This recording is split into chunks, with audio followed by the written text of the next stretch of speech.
Hello, I'm Greg, the lead singer for Lipstick. And I'm Steve, the bassist from Lipstick. And welcome to the Lipstick Panel. The Lipstick Panel is a weekly ranking show where we, the members of Lipstick, rank a topic alongside special guest panelists. We don't do ratings on the show, we do rankings. The way it works is that we individually have each panelist rank the subject in order from best to worst and assign point values to the rankings. We then add up the points of the panel and discuss the collective opinion of the Lipstick Panel. Rather than just having it be the opinion of one random dude on the internet, we decided it would be more fun, fair, and positive to discuss subjects in this way. Today, we're discussing the first Kiss album, so the self-titled debut from 1974, and we've got a couple really awesome guests with us.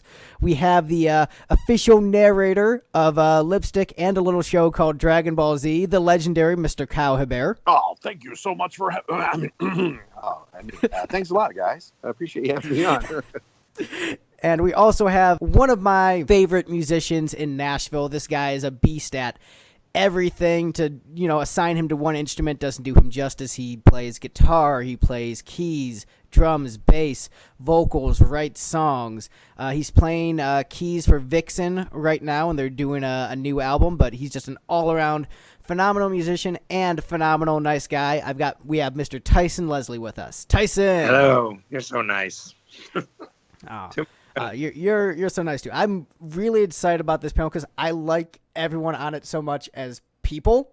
Like, that part is just, I like talking with you guys, but also this is going to be a fun subject because Kiss is, I think, a band that all of us, except for Steve, loves. Hooray!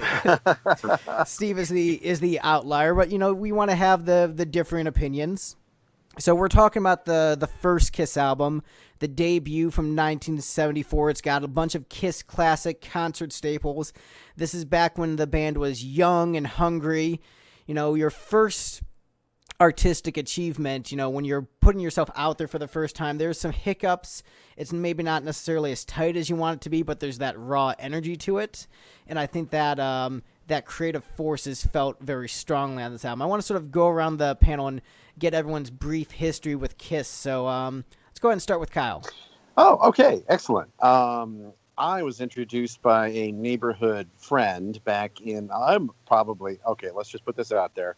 I'm 48 years old on this recording, so I am old. I definitely grew up in the 70s, and this is probably 1976, I want to say. I went to a neighborhood buddy's house and saw on the wall he had a Kiss Destroyer album poster, and he was playing the album in his room, and it's like, wow, what is this? And it's like I'm hearing God of Thunder and Detroit Rock City and all this stuff. It's like, oh, well, let me introduce you to this awesome band. Like, oh my gosh. And it was just all downhill from there. I became so obsessed. It was my first big obsession, and then the next year, of course, Star Wars came out. But, musically, that was definitely my introduction.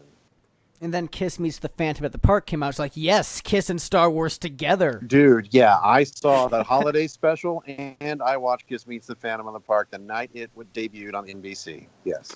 Nice. All right, Tyson, how about you? I know you just, this episode isn't coming out till a little bit after we're recording, but you just did the Kiss cruise. I did. I just got back a couple days ago. One of the first records that my grandma took me to Kmart sometime in the late 70s. I am 43.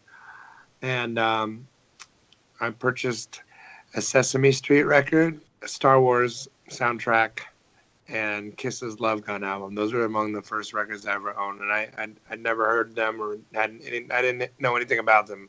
I just liked the album cover. I liked the way it looked. And of course, there's back then, I don't know, I was like 4. So, but still was interested in hot girls and crazy looking guys in makeup and whatever. So that cover was so for you. It was totally for me. Absolutely. And then I actually probably didn't, I listened to that. I wore it out. I specifically remember my mom getting angry with me about something. I don't know what it was. And crushing and cracking and breaking my record as punishment. So I didn't have that record anymore for many years. And then fast forward to, I probably didn't listen to Kiss again until I was more of a teenager. and kind of brought into the Animalize, Crazy Nights, Lick It Up era and all that stuff. So at that point, then I went backwards and became, the fan that everybody else kind of generally is, and ended up playing in bands and playing their songs and all that kind of stuff, and which led me to last week just being on a cruise ship with them all week, which was a very interesting experience all in itself. So a funny story is I have most of the Kiss albums on vinyl record, and my copy of Love Gun, which I got in high school, actually had a crack in it when I got it. Right. But I was able to shift it in such a way where you can still play it. It just skips slightly. And so my friends always just joked like, dude, it just makes the album heavier. It's just that much heavier, dude. Nice. It's just that much more awesome. Did it with have the all crack the in it. cardboards, like guns and all the crap inside it still? It didn't have the gun still. Whoever, sold the record took the gun out of it. So I wasn't that lucky. Yeah. I'll go ahead and go next since Steve is the lowest ranked member of the Kiss Army out of everybody here. Did I just get drafted? I don't know if you can. You're Canadian, so probably not. Press ganged into the Kiss Army. Right. So I'm on the younger end of Kiss fans. I first saw them, gonna date myself completely, when I was 14. So that was 2004. So my first Kiss show was with the Tommy Thayer, Eric Singer lineup. So I was one of those kids who saw Kiss with that lineup. And I went from being a kid who was not interested in music in the slightest to a guy who developed his own glam rock band that combined Kiss, the Beatles, Jim Steinman, and Thin Lizzy into a weird monstrosity. So they opened up the rabbit hole for me doing music, and a big part of the journey of my life is, moving to Nashville, being in bands, meeting people, and I wouldn't have met you guys if it wasn't for my musical connections. I wouldn't have met my wife if it weren't for my musical connections. Most of my friends are because of music, and I have Kiss to thank for getting me into music, so my life would be very different were it not for this band. And I've had my ups and downs with the band where I've had eras where I haven't been super into them and eras where I've been totally into them. But, at the end of the day, they've got great songs, great visuals, and they were obviously important as part of the journey of my life. So I figured it would be very appropriate, since they're with their history in this band, to be, the first episode of the podcast. And how about you, Steve? I have seen Detroit Rock City, Airheads, and Role Models once. I don't remember if Kiss actually factored into Airheads, but I figured I should have at least 3 films or things in the list. Yeah, Kiss was never really a band that I listened to too much. I think at some point in high school, my dad had a copy of Psycho Circus kicking around, which we listened to in the car once or twice, and that's about it. Mostly I just hear them hanging out with Greg. So, but that'll help us get a nice, diverse perspective for this panel. We've got the non-Kiss fans, we've got the old guard, and we've got the younger generation, sort of all seeing how they view this first album. So I think it's gonna be a pretty good ranking. So are you guys ready to see the results of our votes for the lipstick panel? Ooh, my gosh, I'm just tingling with anticipation. Tingly with anticipation? Yes. Total Rocky Horror moment. Absolutely. All right. So at the bottom of our list, ranked number 10, Firehouse. Is anyone surprised by this result? So let me get clear on the thing. When you're I saying forgot number to put it on 10, number 10 being like the best Last song? place. This is we're going from worst to best to build anticipation, because you don't want to start with the best one. Oh, it's gonna God, be no. No. so much less exciting. So there are folks on this panel that think the love theme from Kiss is better than Firehouse? There is a certain person on this panel who voted Love Theme from Kiss as not the worst song on the album. So full disclosure, I put that as the worst song on the album. And I know you did as well, Kyle, but Yes, there are other correct, people on yes. this panel who think that that is not the worst song on the first Kiss album. I actually Dude, realized it's an I even forgot to split. put Firehouse on my list entirely. So that was my. Actually, that's why Firehouse is last, because like if it wasn't important enough to rank, it wasn't important enough to get Oh, no. points. Actually, I do like that song. I just forgot about it, I guess. I legitimately put it at the bottom of my list just because my general impression of it was it dragged. This should have been, if this was 30 or 40 beats per minute faster, it would have been a solid song, but it was just slow and kind of tedious. It's not my favorite. And it's funny because they play it live all the time. And it's usually like, it's cool, like visually, but then by the time you get to the middle of the song, you're like, okay, next song, seriously. That's why they have to do the spitting fire thing, right? It was like, oh shoot, everybody's bored. Right. There's the famous story of the dude from Wasp lit his crotch on fire the one time, and as he was getting into the ambulance, he was telling his bandmate, if we wrote better songs, we wouldn't need to do this kind of thing. Honestly, the best part of the song for me is seeing Paul Stanley in the fire helmet live. Like that's it. I mean, it's not a bad song, but I think it's definitely one of the weaker ones from the classic era. I would still say it's a Kiss classic, but it's lower on the Kiss classics for me. Now, I want to jump in here and say that while this collection of songs are certainly, if you're a Kiss fan, a lot of these are absolute essentials. They're gems. They're great songs, but the production value, it wasn't until Kiss really blew up on the scene in '75 with Kiss Alive that you hear what I felt, and it seems like a lot of other fans felt, were the definitive versions of these songs. The production value, even though, we've learned since then that, it was kind of tweaked in studio trickery and all this, that, and the other. But the sound, the guitar sound, the production, the energy of a lot of these songs on the Alive were definitely, amped up and more interesting to listen to. Maybe a faster tempo. Like I think Firehouse was definitely faster live. Oh, it absolutely was. And I think that's, honestly, it's an issue that Lipstick has had a little bit, where the first album that we did ran into those first album problems where you're still young, you're green, you're getting, behind the mic for the first time, you're not sure how it's going to sound. And, as you do those songs live, they develop an energy and become even better. So we're often told we're much better live than we are in the studio. And, we're on our second album, and Kiss, by the second album hadn't really started to sound good in the studio. Like, I really think the third album is where they started to sound good in the studio, aside from Neil Bogart smoking a lot of weed and be like, guys, let's put the drums on the left. It's going to sound so good. Like they were there with the guitar and vocals, but they weren't quite there all the way because of decisions like that. Well, yeah, so could you be, just to be a fly on the wall, like with Eddie Kramer, I think, producing those first three, right? And just listening and imagining, it's like, we've captured the essence of the band. No, well, these are great songs, but like, Kiss, I think, have also stated that they're a live band, right? That's where they really flourish, and trying to capture that energy in the studio seemed to be like a real challenge on those early albums. Yeah, I think one thing I thought as a younger Kiss fan, when I found out that they didn't record in the outfits, I'm like, man, why don't you guys just record in the outfits? Then maybe you'll have that live energy.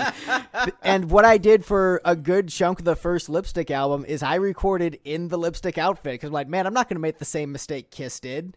I still made the same mistake, but for different reasons. I'm going to make all new different mistakes. All new different mistakes. And some of the same mistakes. But, back to the song. I think it's a good song, but it just, that energy wasn't there. I think the song was there, but I think the way it was recorded, which is honestly the case for pretty much every song on this album, where I think the song is strong, but maybe the oomph behind the recording isn't. And I think that might be more due to the producers than the band, honestly. I think that was a lot the Kerner and Wise combo just didn't quite get Kiss. Oh, yeah. Sorry, I got the producer name wrong. But, when I'm going back and then the nostalgia bomb, listening to these songs, the first version that I hear when I see the words printed up, or Black Diamond and Kid, Firehouse and all that, are the Alive versions. That's the ones I heard first. And then when I go back and think about the studio ones, like, wow, this is kind of lifeless. It's still good riffs and good everything, but I'd rather play the Alive version for friends that aren't into Kiss. It's like, see, this is what it's about, and pull out the booklet and all the cool visuals and stuff. Yeah, I actually found a different. I had not listened to that record, only listening to that record with nothing else going on, no distractions or whatever, and throwing on headphones and kind of really taking it in for what it is. I haven't done that in years, maybe if not, if at all. And I actually really dug a lot of it. Like I like that shitty 70s bass tone, and I like all that kind of I kind of enjoy some of that stuff and maybe it's a result of the fact that my kids all into Taylor Swift right now and her new shitty songs and stuff. And so I've been having to listen to current pop productions so much lately, and how just completely overproduced and over-tuned and all the shit, is just like too perfect. So to go back and listen to these records where there's not a lot of distortion on the guitars and the drums just kind of, they're not, super hitting or anything like that, but they are great songs, and to just kind of listen for the songs for what they were and how they were done and how they were recorded back then. I actually really enjoyed going back and revisiting all that stuff. It kind of ties into how, vinyl resurgence and introducing today's generation of kids to turntables and vinyl albums and the classic rock aesthetic, the old production analog stuff. Jack White and Third Man Records, bringing back that old school feel. And it's like, man, this is exciting. And, if you can get a kid in high school today going, yeah, this is awesome. Like, all right, we're doing our job. Yeah. I mean, I was that kid in high school 10 years ago who was like, yeah, this is awesome. So there's still, and we get fan mail from kids who say, oh man, we love Lipstick. Thank you for keeping that old sound alive. So there's still, I think there's always going to be the rocker kids. I think they're always going to be around, those kids who love that old style. So what you're saying is we need to do analog vaporwave. Yes. Just like big old vinyls made of nothing but Windows 95 sound effects. That'd be awesome. But hey, since we were talking about shitty bass tone, I think that's a good lead into the next song on the list. Number 9, Love Theme from Kiss. Dude, I remember being a kid and thinking that was lame. And it wasn't because it didn't have words, So I was like, oh, here's an instrumental song. It's like, no, it just sounds like wimpy and like...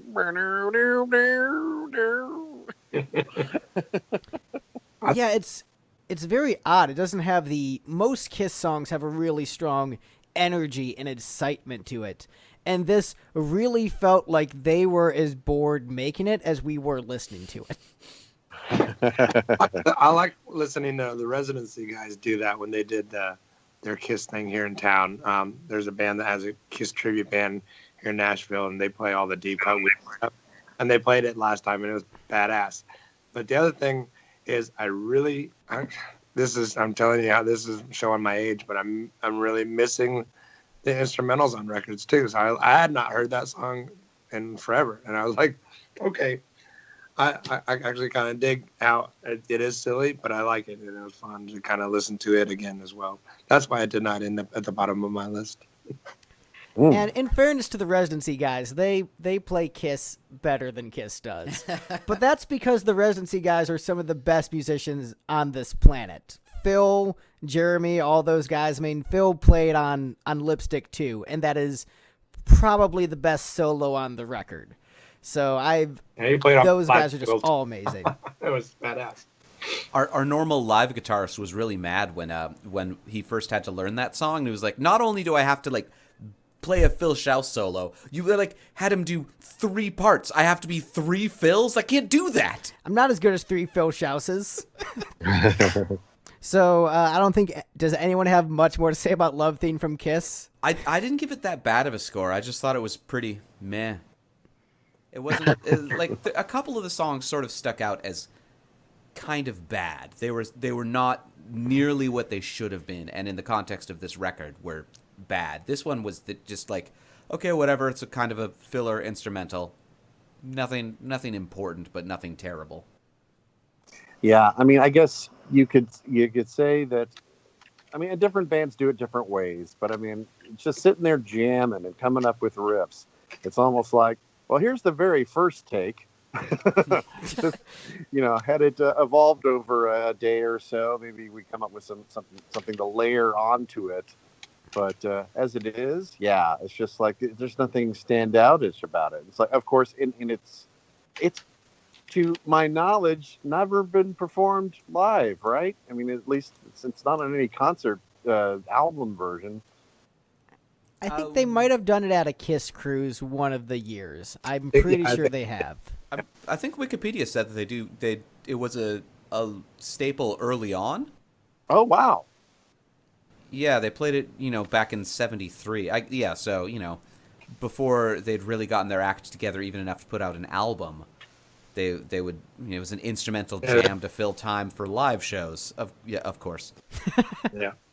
Right, like we all know that noise. I would expect something like from The Elder, faster than Love Theme. So, hey, Escape from the Island is great.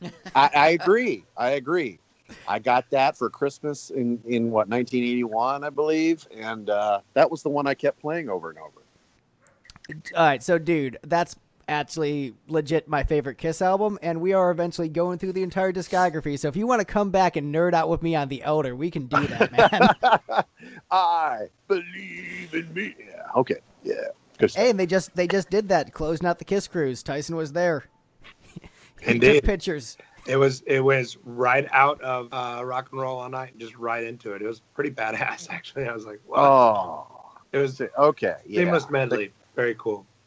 The Kiss Cruise sounds like a great excuse to pull out some really obscure songs that you think would never, ever get the light of day. And they opened up the show with Tomorrow and Tonight. It was like, what? This was incredible. Yeah. All right. Excellent. All right, number 8 on our list. Let Me Know, the first song that Paul Stanley played for Gene Simmons when they met. The song that made Gene Simmons think that Paul was a great songwriter. It's okay, I guess. So this is like back to the Wicked Lester days, or even pre that? I guess pre that, like it became a Wicked Lester song, but this was just Paul on an acoustic saying, "Hey, I write songs. Check this out." Yeah, look, we can get chicks with this, right? Oh yeah, I got a very distinct Zeppelin vibe from this song. Just the ending, right? Not the beginning. I don't know. I wasn't really paying attention right at the beginning, but by about midway through the song, I was like, okay, they're definitely trying to be Zeppelin here. And a couple songs earlier in the album, there was one that was like, okay, this is definitely a Deep Purple song. Like their influences really really come through on this album in a couple spots. Yeah, if you dig around, you'll find interviews where like either Gene or Paul will say, well, this is like this riff inverted from this classic rock song. Like, oh man, you're giving away all your secrets. Yeah, for me, this song is a combination. Like the second half is really awesome. I think the outro and all that jam is one of the better parts of the album. But that first half is just, it's really weak. It reminds me of the Spinal Tap song All the Way Home. Like that is what this song feels like. It just feels like All the Way Home, except the Spinal Tap song was catchier. And so I'm like, I want to like it. Like from the historical perspective of what it means to the musicians, I want to like it more than I do. And I do love that outro. That outro is great, but the rest of it, I don't know. It just doesn't do it for me. Yeah, it does. It for me, it's not a memorable tune, And I will pull on to more obscure Kiss songs all the time in my head. It's like, oh, Going Blind. That's one of the great Kiss songs, and I can never see myself going, Let Me Know. That's the first thing. That's the first track I want to drop the needle on Kiss. Yeah, truthfully, I don't think I've maybe heard that once or twice in my life prior to today when I listened to it again, because it was one you would just kind of skip over. All right, number 7 on the list. We have Kissin' Time. Now, is this the one that by committee, I guess, said we need something special, or is this a Neil Bogart kind of stepping in, going, let's do a cover? Yes, this was, well, what it was, originally it was supposed to be just a promo thing for a kissing contest to promote the album. So Okay. it wasn't even supposed to be released as a physical single, just like a little 30-second jingle you hear on the radio. And Neil was like, no, just record the full song and we'll only use the bits that we need for the radio jingle. And then it turned into a single and then ended up on the album. Oh, wow. Okay. But that was like, what, a year later? Like the first pressings didn't have it? The first pressing didn't have it. So it's a bonus track. It's non-canon to some. And it also, production-wise, sounds exactly like something from Hotter Than Hell and not like something from the first album, which makes it weird and out of place. But I'm going to be honest. I jammed to this one. It is fun. It is ridiculous and has that 1970s, we're trying to do a retro 1950s thing, but with really distorted guitar tones.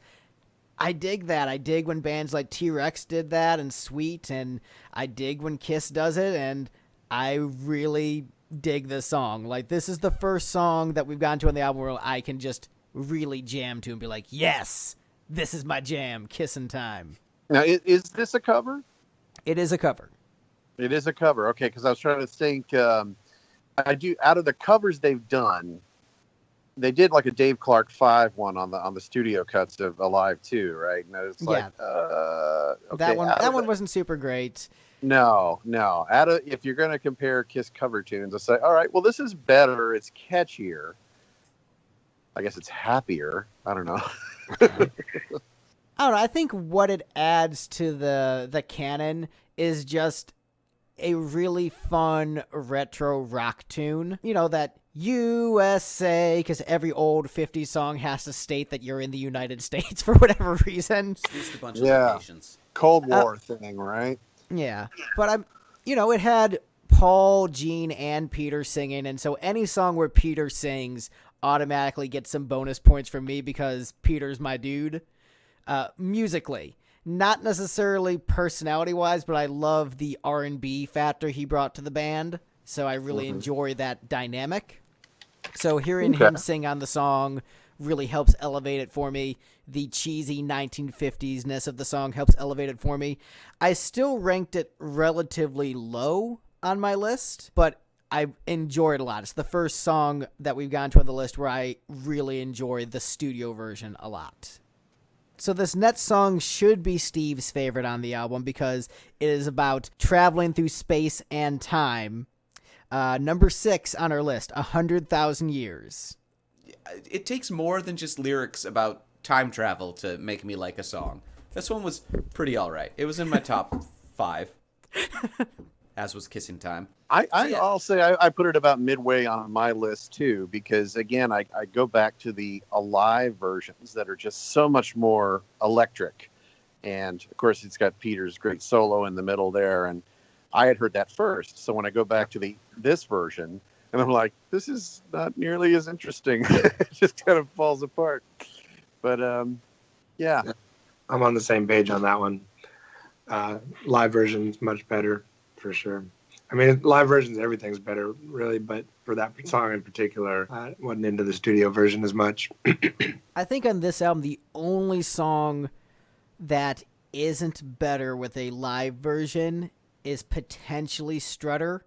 I think they did nail the studio version on that song pretty well, but everything else, it's pretty clear the Alive version is definitely the preference versus the a live version of Strutter, while good, maybe isn't as good as the studio version is for me. But as far as 100,000 Years goes, I think that is one of the stronger studio cuts on this album in terms of it's not as gigantic as a step backwards as some of the other songs. Like Deuce, live versus studio, it's not even close. Like live Deuce just crushes that song completely. Live 100,000 Years is better, but I don't think it's light years better necessarily. I think they're much closer than a lot of the other cuts. All right. Number 5, Nothing to Lose, the debut Kiss single, a song, as Gene Simmons has said in quotes, is about anal love. What does this band have against the letter G? I think that's why it's one of my favorite songs. Hello, this is Gene Simmons, and this song is Bootylicious. Exactly. As far as marketing decisions, it is an interesting choice to make your first single, your statement as a band, being like, guys, butt sex. Seriously. I mean, people have built their entire career off it, so, you know.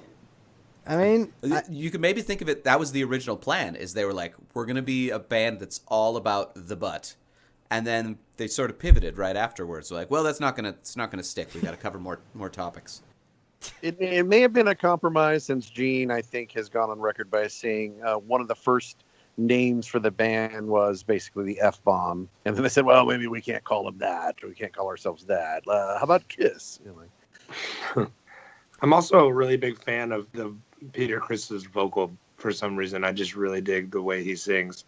And I don't always dig all of his songs, but I like the way he sings on this song. And I really, really liked the unplugged version when they came back and did the reunion. I thought that just brought that song full circle.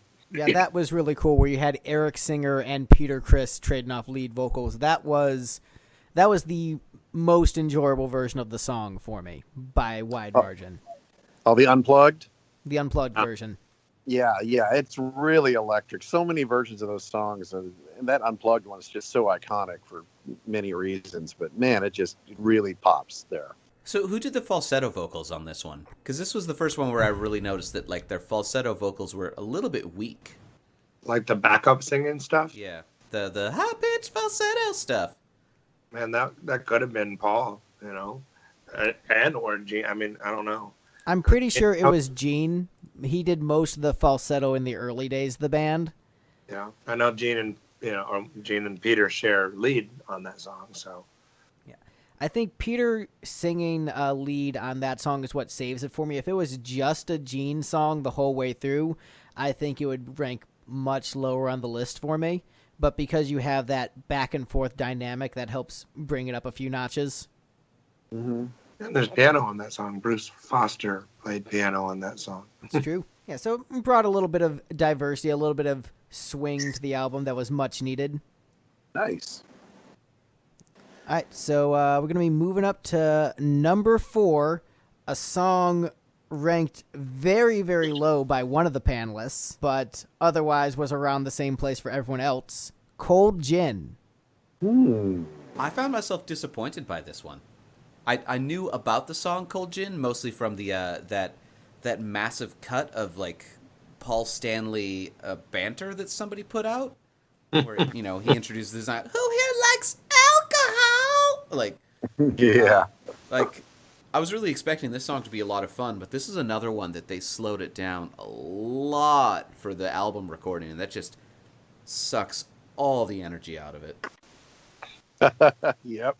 Yet another example of a song that I was totally into on a live, and then when I went back and started collecting the earlier albums before that, as a kid growing into like, oh, I got to get all the Kiss records.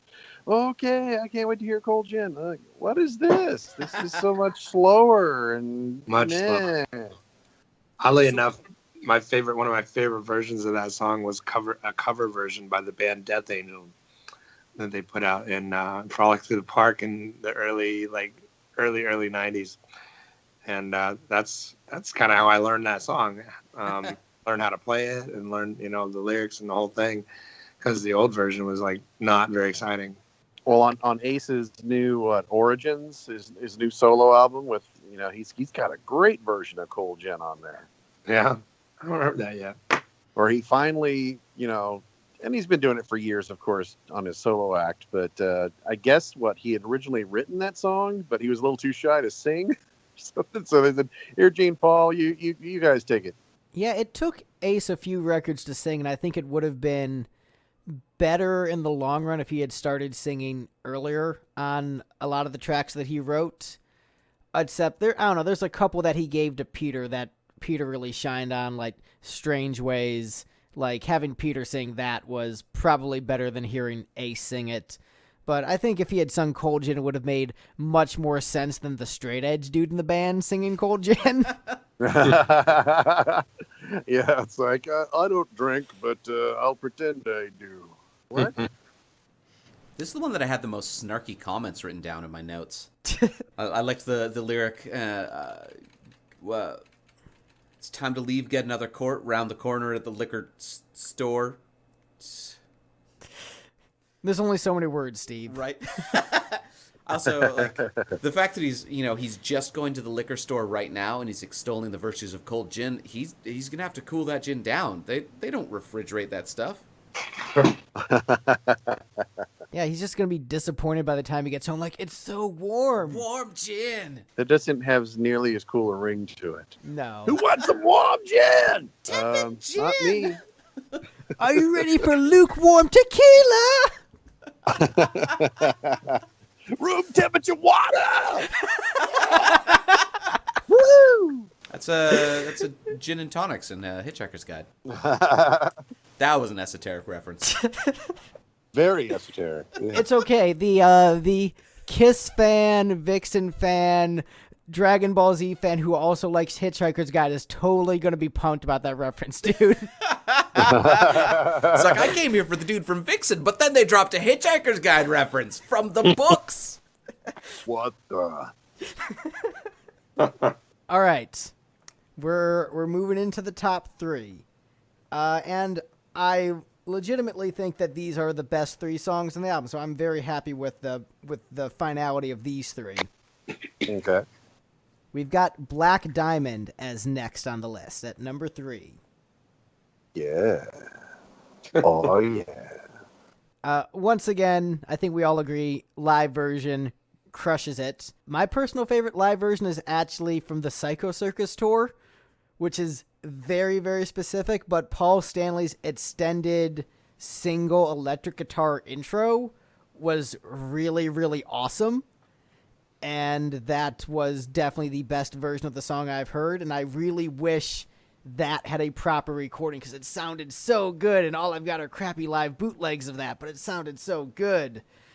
The studio version is still good, but once again, this is another live version crushing the studio. So how accurate is the ending of this version to the live versions? Not very. It's much more energetic live. Okay, because like that was the one part that really, I was super invested in. This was my top song from the album because I listened to a lot of doom metal, and it got to the end of this and it's just like, I'm like, yes, I'm into this. Let's drag this part out for like 10 minutes. And they did. Scream some lyrics about like vampires, maybe. I don't know. Yeah. It's like, how do we make this sound like it's literally coming from hell? I'm like, let's just slow it down. Okay. I'm down for that. Like, a little bit, I guess it's harder to reproduce live, but, let's Is that how they did it? Is they slowed the tape down? I want to say. It sounds a lot like that. I'm pretty sure that's what it is. Sounds like. Yeah, that's what it sounds like to my ear. When I was young, I thought like, wow, it kind of sounds like they took a record and just slow it down. And like it's just like Inception. It's like, wow, I'm playing it on a record, and yet I can do this too. You can make it even doomier at home.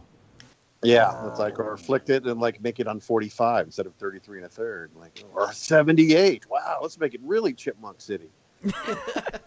Man, I remember how bummed I was when I found out this song wasn't about like an epic adventure stealing like a black diamond from a dungeon, but it was just about prostitution. Oh man! At first, I thought this like, man, epic quest. Yeah, I'm down for this. Like, oh wait, it's just sex. I mean, all right, I guess it's Kiss. I'm cool with that. Epic but as quest. a guy who's super into the Elder, I'm just like, yes, venture into the dungeon, get the black diamond. That's right. Send Indiana Jones, send James Bond to retrieve the black diamond. Right. That's what I wanted it to be. And I mean, it's still a really good song, but that's what I wanted it to be. And when I heard that, bootleg live version from Psycho Circus, I couldn't hear what Peter was singing. I just heard Black Diamond and that awesome intro. I'm like, this has to be epic. God, there's got to be a soundboard recording somewhere of that, right? There is, but I I'm greedy. I want the like super high quality release. I mean, I have a listenable version, but the original version I had was rough. I don't even know how I got that version because this was like 2005 and I was 15 getting random Kiss bootlegs from 98. I have no idea how I got that thing. I just pulled up the Rap Genius annotated version of this song, and I suddenly like it a lot less. Stanley has stated he wrote this in response to the Rolling Stones classic Brown Sugar. It's got the "got you under their thumb" lyric in there too. Like, this gets racially very problematic, doesn't it? See, there you go. See, I was referencing this earlier, how they say, oh, this is just a riff on this song that, Right. here's the Stones, here's whatever. Yeah. Black Diamond, Brown Sugar. Oh my God. It's all coming together. Whoa. Yeah, they did say Paul Stanley said Firehouse was a ripoff of a Move song called Fire Station or something. I forget the name of it. And then Deuce was the Rolling Stone song Bitch backwards. So they admitted to copying stuff from a bunch of songs. And really, like, I think every musician does that, or they take inspiration from some kind of song. Like, I want my song to have this kind of groove. Like the Lipstick song Stop. I'm like, okay, I want this to kind of sound like Bachman Turner Overdrive. Giant power chords. But it's not necessarily, I think, it's homage versus ripoff. I right. would say. Yeah. You can be inspired, and that's awesome and everything. But then there's others just blatant, and whether they intend to or not, sometimes I think two different people on a planet can sit there and come up with the same melody. It just happens. I mean, there's only so many notes, and so many notes that sound good together. I mean, right. Sort of. Yeah. I mean, we can get into maybe it here. all sounds great in an inebriated state, but All right, we're at number 2 on the list.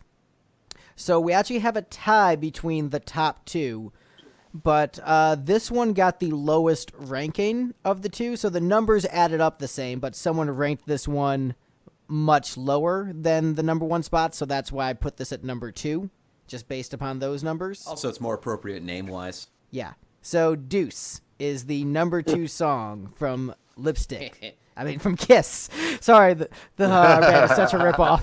I mean, I was laughing at number 2, but, dropping a deuce. We're 12. Oh. And now we have to put the disclaimer on this podcast. Warning, poop jokes. Warning, poop jokes. I mean, really, nothing to lose. I don't know if you can do a PG-rated version of this album with accurately talk about the lyrics. Here's a song about, anal love and hookers, and now the poop jokes. Keep it classy, boys. Which, get up and get your grandma out of here. That's very specific. Why not your uncle or your cousin? Yeah, this was one of those songs that actually, speaking of inspirations to other songs, was a big influence on the Lipstick song The Flash, where that intro riff of Deuce is what inspired the intro riff of The Flash, and also the fact that the lyrics are dumb and don't mean anything was also the lyrical inspiration behind The Flash. Like, I'm going to write a song that is completely meaningless and just sounds cool musically. Because Gene Simmons has admitted, Deuce has no meaning. It just sounds cool, but it is a song that doesn't actually mean anything. It's okay for me because I've always been one, and not trying to knock lyrics or lyricists or anything, or the significance or the meaning of lyrics. I totally get that. But for me as a music fan, I gravitate more towards the melody. Like, if it sounds cool, I love the beats, I love the rhythm, the chord progression and all that. That's what sticks to me first, more so than the lyrics. So it's never really, I've never had that whole mystery thing going like, what the hell's this song about? Like, I don't care. It sounds cool. Yep. I mean, Deuce is just one of those songs that sounds really cool. And, the studio version doesn't hold up as well as the live version. But if this was the only version of the song that existed, I think we'd all still think it's a great song. It's just we've been spoiled by how good the live version is. What a great, definitive, just way to kick off a concert, a Kiss concert. It's just like, that's what you do. You just crank it up to 11 and you start off with Deuce and a random British accent for no reason. Right? I mean, there's a reason it's been an opener for as long as it has been, and there's a reason why, you know, when our buddies are playing in the Gene Simmons band with Gene, they're like, you know, we could open with Radioactive, or we could open with Deuce, and they've been opening with Deuce because, like, it's a great opener. Not the opener on this album, opener on side 2, but still just, you know, a fantastic, fantastic song. Some things they just go together, like peanut butter and jelly and death and taxes, you know. Kiss Live starting their concert with Deuce, like Rush opening with Spirit of Radio. It just works. It's just one of those things that just works. All right, so we're getting to the number 1 song, which, I mean, any Kiss fan listening definitely knows what it is by this point, because Kiss fans know these albums like the back of their hands. But for dramatic effect... Is it I'm Just a Boy? Or whatever that one from Music from the Elder is? No, that might be number 1 on the Elder episode. We'll see when we get there. Is it Psychotherkith? It's not Psycho. we are going to ruin the chance of anyone getting good gigs with Kiss after this. We've ruined Tyson going on the Kiss Cruise 8. You just wrecked it. Oh. Just wrecked his gig, man. I would say that the de-esser wrecked his gig, but, you know, that was esoteric again. I only know like 2 Kiss jokes, so I've already used them both, so future episodes are going to be a little... Future episodes, you'll actually have to talk about the music and not just make dumb jokes. You'll be like, here's why I think Mainline is great, because Peter is hot like an oven. Wait, was that during the makeup era or the no makeup era? That's the next album we're listening to, dude. Okay. That is going to be the next one we've got on our list with the guy who got rid of the hiss from that album. We have Papa Joe Palmaccio coming on for that one. Again, they hate the letter G on that one. They don't like the letter G. Rock bands don't like the letter G. It's why I'm not a successful singer, because my name starts with G, and they're like, nope, you can't be in our club. Them's the rules. Your name's got to be Rig. Rig Troy. Okay, Rig. Here we go. All right. Drum roll. Number 10, Firehouse. Number 9, Love Theme from Kiss. Number 8, Let Me Know. Number 7, Kissin' Time. Number 6, 100,000 Years. Number 5, Nothing with no G to Lose. Number 4, Cold Gin. Number 3, Black Diamond. Number 2, Deuce. And as voted by the panel, the number 1 song on Kiss's first album, Strutter. Strutter! First That's track the on the song first that- album. Yeah. You see, my parents, they didn't get it. They, you know, as most parents do, they don't understand their kids' musical taste and all that stuff. But I remember distinctly my dad hearing Strutter and kind of bopping to it. He kind of liked that song. And then especially when I got double platinum in 78 with Strutter 78, I think I liked that version even better. But, you know, again, comparing Kiss Alive to this original album version, yeah, Strutter's just a great, catchy song. It just stands the test of time. Yeah, out of all the songs on this record, I've actually covered a bunch of them live in bands. And the one I've covered the most by far, especially back when I was living in Cleveland, was Strutter. That one just, it works really well for my vocal range. It's got a really good groove. The crowd knows it. It's a really great live song. And I think this is the best sounding song on the album. I've heard a lot of people say, you know, I wouldn't put on a full Kiss album, but I'll listen to Strutter. Like, I've read that in a bunch of rock interviews. Like, Joe Perry said that he likes Strutter but doesn't like Kiss's music as a whole. Like, a bunch of people have commented on how good of a single Strutter is. And I think it's, out of all the tracks on this first album, that's the one you need to apologize the least for.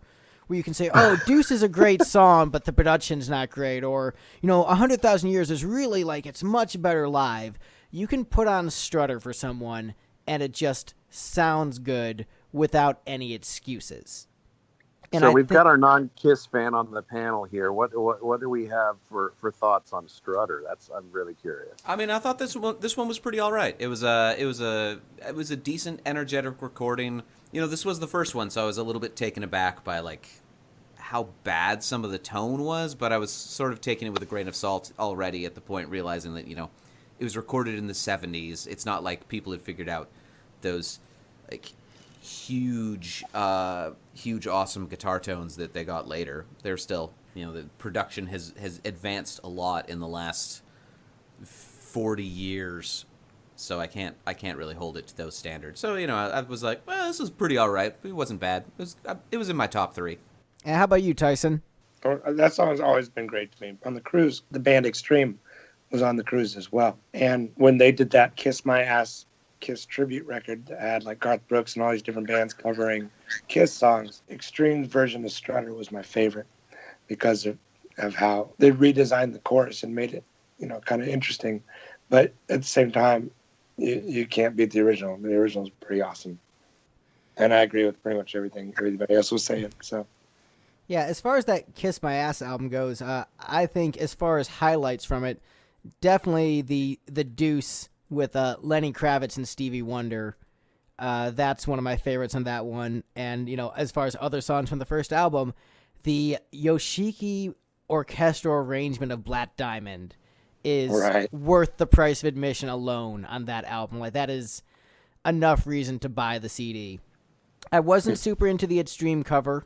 I've never really been super big on Extreme, where I really like the musicianship. I love the players, but I don't necessarily like the way they play. It doesn't work for the songs for me.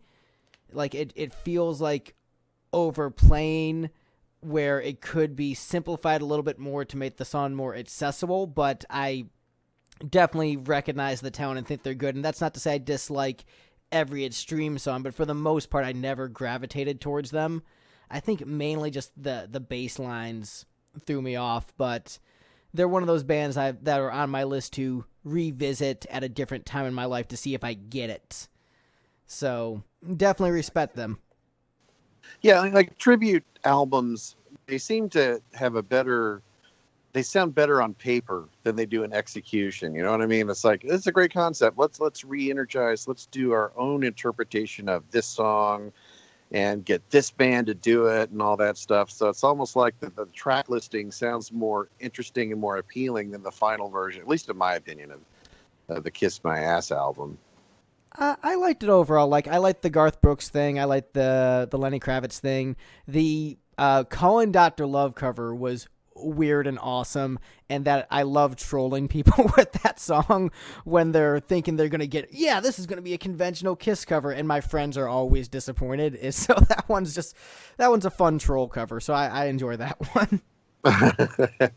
I'm looking at the artist list for that album on Wikipedia. It is so 90s. It is so 90s. Lemonheads, Gin Blossoms, Mighty Mighty Boss Tones. Oh man, I forgot about the Mighty Mighty Boss Tones doing Detroit Rock City. I mean, I kind of look at that like, I kind of want to listen to that now. All right, next time on the Lipstick panel, we can get to that one eventually. I'll let you borrow it, dude. We'll just do the best ska covers of Kiss songs. That might be a bigger list than you think. I know, right? All right, well, that is our panel ranking. What did you guys think about the ranking of the panel? Did you guys agree with it? Do you think it was a good list? Was there anything that just seemed really out of place? That seemed pretty right on me. Yeah, I think everyone here is pretty much in agreement with how everything kind of ranked out there. I mean, I still stand by that these songs just sound so much better on a live and just the band in general. Just the energy, the vibe, the aesthetic of being at a Kiss concert and with the crowd and the pyro and all that stuff. These songs just really come alive in a way that just kind of feels kind of static on a studio version. But you got to start somewhere. There's room to grow, and I think we can all agree that the songs were there. So maybe not the execution necessarily, but I think the songs were there from the get-go, and that's honestly more than a lot of bands, even bands that I love, like Thin Lizzy. The first album, the songs were not there, and I love Thin Lizzy, and at this point in my life, I probably like Thin Lizzy more than I like Kiss, but I can admit that, like, as far as first albums go, Kiss, like, dominated all over Thin Lizzy. It's not even close because the songs were better, and this first album has a lot of really strong songs. Yeah, and the sales figures, of course, didn't really reflect that because they put out the first 3 and they didn't really do that hot, and then suddenly Alive comes out, and what? Who's this band? It takes time to grow. Not every band can be Guns N' Roses and sell 15 million out the gate. Yeah, that's a slippery slope too. When you have a band come out with a killer debut album that's top of the charts and all that, and like, where do you go? The second album, the expectations are through the roof, and then it doesn't do as well typically, or whatnot. So yeah, room to grow. That's a good way to kind of look at this. All right, well, I think that about wraps it up. That was a really awesome first episode of the Lipstick Panel. I want to thank our esteemed, awesome guests, Kyle Hebert and Tyson Leslie. Thank you so much for joining us and nerding out with Kiss with us. Where can we find you guys, and what stuff do you want to promote? Oh, man. Yeah, decisions. What to put here? Go for it. Thanks first of all, thanks for having me. It was pretty cool. It's fun. I guess that I don't know. Your awesome solo record? Find all my crap is just TysonLeslie.com. Just my first and last name.com. You can it just takes you to a link of all the music I've done. You can Vixen's pretty easy to find through Google and all that stuff. So there's that. And then I keep my hands in a lot of different musical things, so it's always hard to narrow down to one or two things. But mainly, I'm pretty excited that the girls and I are going on doing some pretty cool stuff next year. So just kind of keep an eye out for all things going on in that band, and that works for me. Nice. On my end, my name is Kyle Hebert, Hebert. You can find me at Kyle Hebert on Twitter and Instagram. KyleHebert.com for convention appearances. I attend it. Like I said, I'm the voice actor guest here on the panel, so I do a lot of voices in anime and video games, Dragonball Z, Street Fighter. My kid would love Ball you. Super. Sorry? My teenager will love you. Well, awesome. Yay. All that stuff. Oh, wonderful. Yeah. So, my inner rock star and air guitarist, and I actually am a drummer, but I haven't been able to play drums for decades because, living in an apartment, it's not most conducive for that sort of thing. But I air guitar and air drum to a lot of stuff back into vinyl and all that. And so, Kyle, if you come to geeking out. Nashville and are doing a con, we will bring you into the Lipstick studio and have you play drums on a track just so you can be drums on one of our songs. Oh my God. We will bring you in. Done. We will do it in. Done. If you come to Nashville, we will make this happen. We will figure out a song and we will just make this happen. Oh my God. A dream come true. That would be fan-friggin-tastic. We're doing it. Yeah. Awesome. Tyson, we'll bring you in on the track too. We'll just bring this panel. That'll be the band. Sounds good. Lipstick Panel, the band. What? Lipstick Panel, the band, the movie, the video game based on the book. Episode 1. Yeah, it's like, we are Panel. Good night.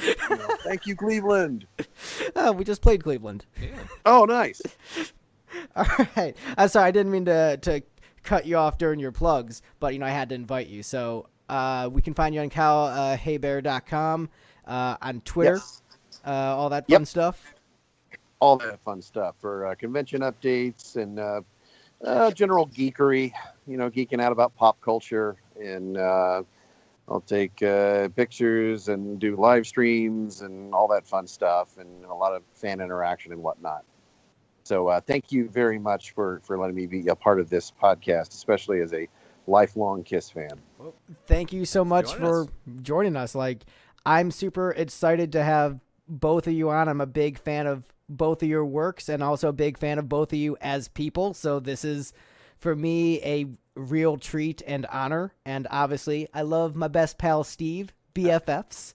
So this was great for me, too. And, look forward to, having you guys on again at some point in the future. And, we'll talk about something else awesome. Awesome. Thank you very much, guys. Thank you. Thank you so much. All right. And you can find us, Lipstick, at lipstickgeneration.com. And you can find this podcast wherever you're listening to it right now. You're already listening to it. You should know where it is. Have a good one, folks.